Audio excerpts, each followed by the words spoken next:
Hi all, welcome back to my channel. ಯಾರೆಲ್ಲ ನನ್ನ channel subscribe ಮಾಡಿಲ್ಲ ಇವಾಗಲೇ ಸಬ್ಸ್ಕ್ರೈಬ್ ಮಾಡಿ. ಜಾತ್ರೆಗಳು ಅಂತಂದರೆ ಯಾರಿಗೆಲ್ಲ ಇಷ್ಟ ಇರಲ್ಲ ಅಲ್ವಾ?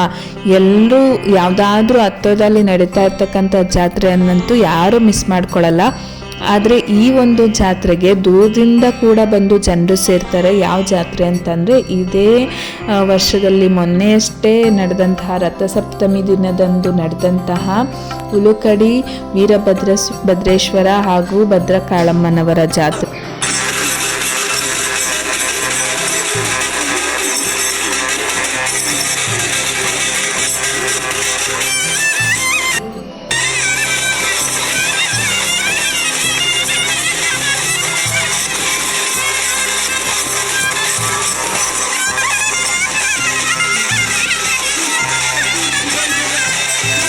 ಬೆಂಗಳೂರಿಂದ ಸುಮಾರು 70 ಕಿಲೋಮೀಟರ್ನಷ್ಟು ದೂರದಲ್ಲಿರ್ತಕ್ಕಂಥ ಬೆಂಗಳೂರು ಗ್ರಾಮಾಂತರ ಜಿಲ್ಲೆಯ ದೊಡ್ಡಬಳ್ಳಾಪುರ ತಾಲೂಕಿನ ಹುಲುಕಡಿ ಕ್ಷೇತ್ರದಲ್ಲಿ ಇರ್ತಕ್ಕಂಥ ವೀರಭದ್ರೇಶ್ವರ ಸ್ವಾಮಿ. ಇದು ತುಂಬ ಅಪರೂಪವಾದಂತಹ ದೇವಾಲಯ ಅಂತಲೇ ಹೇಳ್ಬೋದು. ಬರೀ ಜಾತ್ರೆಗಳಲ್ಲಿ ಅಷ್ಟೇ ಅಲ್ಲ, ಸೋಮವಾರದಂದು ಇಲ್ಲಿ ತುಂಬ ವಿಶೇಷವಾದ ಪೂಜೆ ನಡೀತಾ ಇರುತ್ತೆ.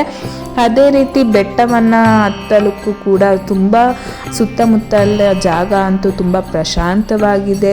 ಯಾವಾಗಲಾದರೂ ಫ್ರೀ ಇದ್ದಾಗ ನೀವು ಒಂದ್ಸಲಿ ಬಂದು ನೋಡ್ಬೋದು. ಯಾಕಂತಂದರೆ ಇಲ್ಲಿ ಶಾಸನಗಳನ್ನ ನಾವು ನೋಡ್ಬೋದು. ಇದು ರಾಜರು ಆಳ್ವಿಕೆಯನ್ನು ನಡೆಸಿದಂತಹ ಸ್ಥಳ ಅಂತಲೇ ಪ್ರತೀತಿ ಇದೆ. ಸುಮಾರು ಪವಾಡಗಳು ನಡೆದಿರ್ತಕ್ಕಂತಹ ಸ್ಥಳ. ಇದಕ್ಕೆ ಇವಾಗಲೂ ಕೂಡ ಅಲ್ಲಿ ಅದಕ್ಕೆ ನಿದರ್ಶನವಾಗಿ ಸಾಕ್ಷಿಗಳು ಕೂಡ ಇದ್ದಾವೆ. ಅದಕ್ಕೆ ಇದು ಇಷ್ಟೊಂದು ಪ್ರಸಿದ್ಧಿಯನ್ನು ಹೊಂದಿರತಕ್ಕಂಥ ಕ್ಷೇತ್ರ ವೀರಭದ್ರೇಶ್ವರ ಸ್ವಾಮಿ ಜಾತ್ರೆ ಅಂತಲೇ ಹೇಳ್ಬೋದು. ಅನ್ನ ಸಂತರ್ಪಣೆ ಕೂಡ ಇರುತ್ತೆ. ಸುಮಾರು ಹಳ್ಳಿಗಳಿಂದ, ಸುತ್ತಮುತ್ತ ಹಳ್ಳಿಗಳಿಂದ ಜನರು ತುಂಬಾ ಜನ ಸೇರಿರ್ತಾರೆ. ಆ ದಿನ ತುಂಬ ವಿಶೇಷವಾದಂತಹ ದಿನ ಅಂತಲೇ ಹೇಳ್ಬೋದು. ಸುತ್ತಮುತ್ತಲಿನ ಜನರಂತೂ ಈ ಒಂದು ಜಾತ್ರೆಯನ್ನು ತುಂಬ ಅದ್ಭುತವಾಗಿ ನಡೆಸ್ಕೊಂಡು ಬರ್ತಿದ್ದಾರೆ. ಸಾಮೂಹಿಕ ನೃತ್ಯ ಆಗಿರ್ಬೋದು, ತೊಟ್ಟಿಲು ಸೇವೆ ಆಗಿರ್ಬೋದು, ದೀಪದ ಆರಾಧನೆ ಆಗಿರ್ಬೋದು, ಹೋಮ ಹವನಗಳಾಗಿರ್ಬೋದು, ಎಲ್ಲವನ್ನ ಒಳಗೊಂಡಿರುತ್ತೆ ಈ ಜಾತ್ರೆ. ಇದಂತೂ ನೋಡೋಕ್ಕೆ ತುಂಬ ಚೆನ್ನಾಗಿರುತ್ತೆ. ದನಗಳ ಜಾತ್ರೆ ಕೂಡ ಆಗುತ್ತೆ, ನಡೀತಾ ಇರುತ್ತೆ. ಅಲ್ಲಿ ಪ್ರದರ್ಶನ ಇರುತ್ತೆ. ಅದೇ ರೀತಿಯಾದಂತಹ ಆಟಿಕೆಗಳು, ಶಾಪಿಂಗಿಗೆ ವ್ಯವಸ್ಥೆ ಇರುತ್ತೆ. ತುಂಬ ಚೆನ್ನಾಗಿರುತ್ತೆ. ಪ್ರಕೃತಿ ಸೌಂದರ್ಯ ಅಂತೂ ತುಂಬ ಅದ್ಭುತವಾಗಿದೆ. ಯಾರೆಲ್ಲ ಜಾತ್ರೆಗೆ ಹೋಗಿದ್ದೀರಾ ಕಮೆಂಟ್ ಮಾಡಿ.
ಹೇಗಿತ್ತು ವೀರಭದ್ರೇಶ್ವರ ಸ್ವಾಮಿಯ ಜಾತ್ರೆಯ ಝಲಕ್? Hope you all enjoyed it. And ನನ್ನ ಚಾನಲ್ ಯಾರೆಲ್ಲ ಇನ್ನೂ ಸಬ್ಸ್ಕ್ರೈಬ್ ಮಾಡಿಲ್ಲ ಸಬ್ಸ್ಕ್ರೈಬ್ ಮಾಡಿ. Thank you for watching.